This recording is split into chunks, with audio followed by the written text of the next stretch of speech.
The firestorm had turned the jungle into a furnace. Lieutenant Roarenvay crashed through the trees, lungs burning, visor cracked, and sweat streaming down his brow beneath his helmet. Behind him, the inferno raged. Plasma bombs had rained down not an hour ago, consuming all. Screams still echoed in his ears, both human and alien alike. Then he saw her, a figure slumped against a scorched tree, flame-light dancing across golden skin. Not burned. Not yet. Her long silver hair, matted with ash, caught in the wind. She didn't even flinch when he came near. She was beautiful, alien, yes, unmistakably not human, but her features had that serene symmetry that people associated with nobility. The ceremonial armor she wore, though damaged, gleamed faintly with the House of Tyrella's crest. He didn't hesitate. Hold on, he grunted, lifting her into his arms. She blinked, her violet eyes cloudy. Why? She murmured, voice soft and broken. Roarin didn't stop to answer. The flames crept closer, eating the roots at their feet. He activated his emergency evac beacon and leapt back over a burning log, shielding her with his body. Only once they were out, half a kilometer away in a crumbling outpost cave, did he set her down and check her wounds. Her left ankle was badly twisted. Her wrists raw, not royal treatment. Still, he smiled. You're safe now, he said, carefully removing his helmet. They'll be here soon. She stared at him in the flickering emergency lights. Then she said the words that froze the heat in his veins. They used me as bait to get you. Roarin's breath caught. What? She didn't look away. You're the one they want. Not me. I was just part of the trap. Her name was Alaris, not a princess, though she once served beside them.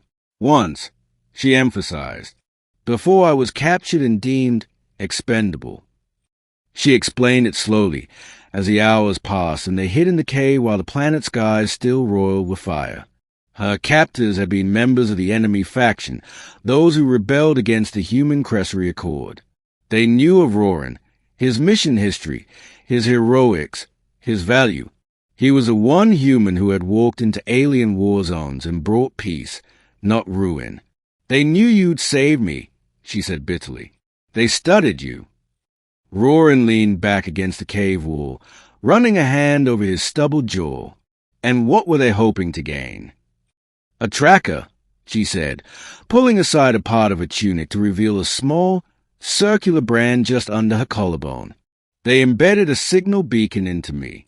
It activates when I'm near you. His stomach turned, so I didn't save you. You did, she said quietly, but it doomed you, too. The beacon in her skin had already pulsed 3 times since they arrived. Roarin tried every signal jam he had in his kit, but he knew they were running on borrowed time. Why warn me? He asked her finally. Alaris was silent for a long time. Then she whispered, because no one's ever looked at me like I'm matted, until you did. Those words didn't feel manipulative. They felt tired. True, Roarin sighed. Well, now that I've dragged you from the fire, we're in this together. She looked at him, startled. You still want to help me? I don't abandon people, he said simply, even if I was the one lured. Night came. The fires outside died, but the danger hadn't. Scouts, enemy drones, swept overhead. Roarin and Alaris moved deeper into the cave system, navigating through ancient ruins etched with alien glyphs. She limped, but refused to be carried again. I've leaned on others too long, she said. You were chained to a tree, Roarin replied. That's not leaning. That's surviving. She glanced at him with a strange, unreadable expression. They found a chamber at the bottom, some kind of temple vault, and sealed it behind them. The air was thin, the quiet oppressive. I used to believe in the old gods, she said, staring at the murals. Now I wonder if they turned their eyes away long ago. Maybe they're just waiting, Roran said, sitting beside her, for people who won't give up on others. Her shoulders trembled. She didn't cry, but her eyes shimmered. He reached over and took her hand. They waited for dawn, both knowing the enemy would come. And they did. Roran heard them before he saw them. Quiet footfalls in armor, whispers in the alien tongue. The beacon had done its job.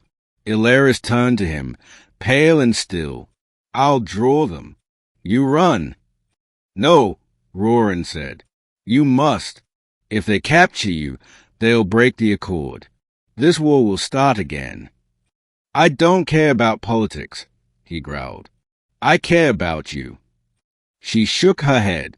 I'm not worth that. You are, he said fiercely. You always were, even when they chained you. They fought together, Roran with his sidearm and blade, Ilaris with a relic spear she'd found in the ruins. Despite her injuries, she moved like someone reclaiming her soul. Every strike she made was laced with fury and defiance. And when the last attacker fell, choking on his own poison, they stood blooded and breathless, but alive. The beacon in her chest sparked and died, broken during the battle. She looked at him. Now you're free. Roran stared at her, then stepped closer. I don't want to be. They sat outside the temple ruins, watching the twin suns rise over the scorched horizon. Rescue ships would be there within the hour. She leaned her head on his shoulder. You saved me from the fire, she said. But more than that, you made me feel real again. He smiled softly. They used you as bait, Ilaris, but they didn't expect you to become the trap for my heart.